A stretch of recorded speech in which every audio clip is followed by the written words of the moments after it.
गोपाल कृष्ण अग्रवाल जी का रुख कर लेते हैं। गोपाल जी, आज ये जो सिचुएशन बनी है इसके लिए आपको ही जिम्मेदार बताया जा रहा है।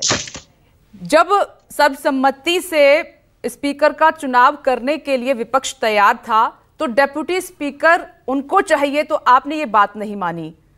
दूसरा, आप वो आश्वासन देने में आप नाकाम रहे कि चलिए इसके बाद हम सर्वसम्मति से डेप्यूटी स्पीकर भी चुनाव कर लेंगे, जबकि लंबे समय से डेप्यूटी स्पीकर विपक्ष का ही रहा है। और यह भी इतिहास में पहली बार हुआ जिसका जिक्र मेरे सहयोगी राजीव रंजन ने किया कि 19 से लेकर 24 तक के 5 साल के कार्यकाल में लोकसभा में डेप्यूटी स्पीकर ही नहीं था। तो ये हठ धर्मिता और अपनी मनमानी करने का आरोप आप पर अब भी लग रहा है। के आरोप प्रत्यारोप कुछ भी लगते रहे, बट वर्तमान स्थिति परिस्थिति ऐसी है कि जो अपोजिशन का बर्ताव है वह अपने आप में कन्फ्रंटेशनिस्ट है। इस चीज को हमें रियलाइज करना चाहिए। और जिस तरह की पिछले दो कार्यकाल के अंदर अपोजिशन का जिस तरह का रुख था वो हमारे सामने बिल्कुल सामने है कि वह गवर्नेंस को या लेजिस्लेशन, इन दोनों को स्टैंड स्टिल करना चाहते थे। ना वो पार्लियामेंट का मुख्य काम है कि कानून पास करना, कानूनों के ऊपर चर्चा करना, उस पर एक कंस्ट्रक्टिव अपने ओपिनियन देना और उसके बाद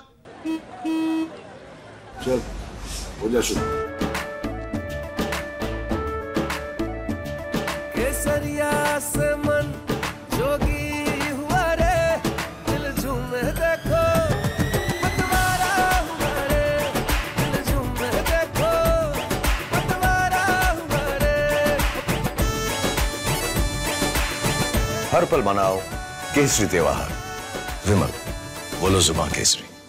सहमति से उस कानून को बनाना, एक भी कानून पे सीधे वेल पे कूद जाना, अब किसी कानून को बनाने नहीं देना और गवर्नेंस के इश्यूज पे गवर्नमेंट को एक्शन लेने के लिए रोकना, रुकावटें डालना, यह एक तरीके का बेसिक बर्ताव अपोजिशन का रहा है। और अगर अब हम अभी भी देखें तो उसी तरह का इलेक्शन के अंतर्गत भी उसी तरह का वह व्यवहार है। अब दूसरी बात हमें यह भी सामने रखनी है कि राहुल जी और अपोजिशन के नेता कह रहे हैं कि हम तो सहमति के लिए तैयार हैं। सहमति कंडीशनल नहीं होती। हमारे पक्ष ने, सत्ता पक्ष ने कहा था कि सहमति से, आप राजनाथ जी ने 3 बार फोन किया, सहमति से स्पीकर का चयन हो जाए, डिप्टी स्पीकर पे भी हम चर्चा करने को तैयार हैं। अगर अपोजिशन और राहुल गांधी कंडीशन लगा के कह रहे हैं कि हम सहमति बिल्ड करेंगे तो वह सहमति नहीं है। गोपाल जी, दिक्कत कहां पर है? ये तो परंपरा है कि सत्ता पक्ष का स्पीकर होता है, डेप्यूटी स्पीकर विपक्ष का होता है, तो फिर ये तकरार क्यों? आप नहीं, ऐसा कोई जरूरी नहीं है। आप जो भारतीय जनता पार्टी का, जब ये जो रंजन जी ने कई जो उदाहरण दिए, उस समय अपोजिशन में रहते हुए भारतीय जनता पार्टी और अटल जी और आडवाणी जी, उन्होंने जिस तरह से सरकार को सहयोग किया विभिन्न मामलों में, जिस तरह से हमें पहले भी इतिहास में भी देखते हैं कि इंदिरा गांधी जी ने अटल जी को यूनाइटेड नेशंस में रिप्रेजेंटेशन के लिए भेजा। अटल जी ने वहां पे पूरे सरकार को पूरी तरह से उसका सही पक्ष रखा। लेकिन राहुल गांधी क्या करते हैं? सरकार के खिलाफ ही, अपने देश के खिलाफ ही बात करते। तो यह सारी स्थितियों को देखते हुए कंडीशनल सपोर्ट को सपोर्ट नहीं है।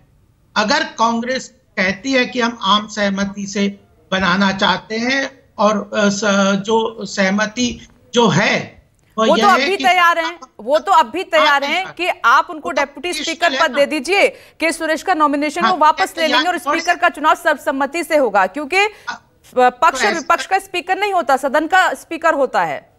नहीं, ऐसा गोपाल कृष्ण जी, इस तरह कंडीशन लगा के सहमति कहने के लिए तो सत्ता पक्ष भी कई कंडीशन लगा के सहमति की बात करे, ऐसा नहीं है। आप आज भी स्टेट्स में देख लीजिए, 9 स्टेट्स का मेरे पास डेटा है जिनमें स्पीकर और डिप्टी स्पीकर, जिसमें अपोजिशन के सब लोग हैं, वह लोग सेम पार्टी के हैं। वेस्ट बंगाल में देख लीजिए, तमिलनाडु में देख लीजिए, कर्नाटक में देख लीजिए, केरला में, तेलंगाना, झारखंड, पंजाब, दिल्ली, हिमाचल प्रदेश, इसमें स्पीकर भी रूलिंग पार्टी का है, डिप्टी स्पीकर भी रूलिंग पार्टी का है। तो ये कहां से ये कहना कि ये डिप्टी स्पीकर हमारा ये कंडीशनल है। मतलब आप डिप्टी ये एग्जांपल देकर आप डिप्टी स्पीकर का पद अपोजिशन को नहीं देना चाहते, ये साफ हो गया है। आपने इसीलिए ये 9 राज्यों का उदाहरण दिया। राजनाथ जी ने यह स्पष्ट किया, कहा कि 3 बार फोन किए थे कि आप स्पीकर पे आप सहमति बना लीजिए, यह कैंडिडेट स्पीकर सहमति से कर लेते हैं। तो उन्होंने डिप्टी स्पीकर की कंडीशन लगा। तो डिप्टी सत्ता पक्ष ने यही कहा है कि डिप्टी स्पीकर का भी सोचेंगे, बात करेंगे। तो आप आगे तो बढ़े, लेकिन अगर आपकी इन बातों पे कैसे भरोसा किया जाए?